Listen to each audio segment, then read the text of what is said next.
মামা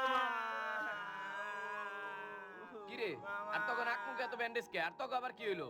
আরে মামা আমরা জানে ভাই যাইছি এই তো বেশি তোমার গাড়িটা নিয়ে আমরা তেল ভরতে গেছিলাম অন থেকে 4-5টা পোলা মানে আমাকে উরুম দুরুম মারছে আর সব থেকে বড় কথা তোমার গাড়িটা ওরা রেখে দিছে। কি আমার গাড়ি নিয়ে গেছে গা? আরে মামা আপনি এখনো গাড়ি নিয়ে পড়ে আছেন, আপনি আল্লাহর কাছে দোয়া করেন যে আপনার দুইটা বাইক নিয়ে এখনো বাইজে আছে। এলো আমরা রুমে যাই রেস্ট করি গা। কি মাইটা দিল রে আমার 2,25,000 টাকার গাড়ি মাত্র 1 মাস হয়েছে কিনছি আর তুই কান্দোস কে? আলে আব্বা ওলা মালে এই অসময় আবার কেরা ফোন দেয়? হ্যালো, আরে কুদ্দুস সাহেব, আপনার কিডনি অপারেশনের কি অবস্থা? কি আর কিডনির অপারেশন? আরে মিয়া, আপনার বাইক না কয়ে গেল, আপনার 2 কিডনি নষ্ট হয়ে গেছে। এর লেগে আপনার গাড়ি বিক্রি করে আমার কাছে 2 লাখ টাকা নিয়ে গেল। আপনার অপারেশন শেষ হলে আর দেখা করেন। আর শুনেন, বাথরুমে যায় এসব ভিডিও দেখা বন্ধ করেন। আলে আব্বা আমার কথা থাম, তোর আর কোনো কিছু কইতে হইব না, আমি সবকিছু বুঝে গেছি গে। আজকে রাতটা খালি ওকে কোনো মতন সহ্য কর, কালকে ওকে ব্যবস্থা করতেছি আমি। বুঝছি, ওরা হুইতে বইতে খাইতে নাইতে সবসময় খালি মিশা কথা কয়, ওকে একটা ব্যবস্থা করতে হইব।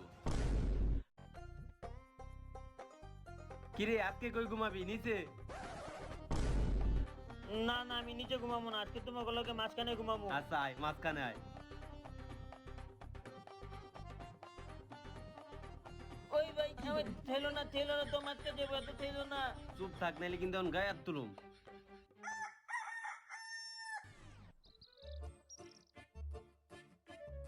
সকাল সকালে সেটা বন্ধ করলো কে দেয়, তো গরম লাগে কে লিগে দিলে আমি ছাইতালাম কেমনে বুঝছি এইটা আমার ওই 2 ভাই লিখাম। হ্যাঁ ওলাতে কবে যাইবো আব্বা তুমি গনে? হ্যাঁ ওগুলাতে ব্যবস্থা তোমার করাই লাগবো, নাইলে আমি এই বাড়িতে থাকুম না আব্বা।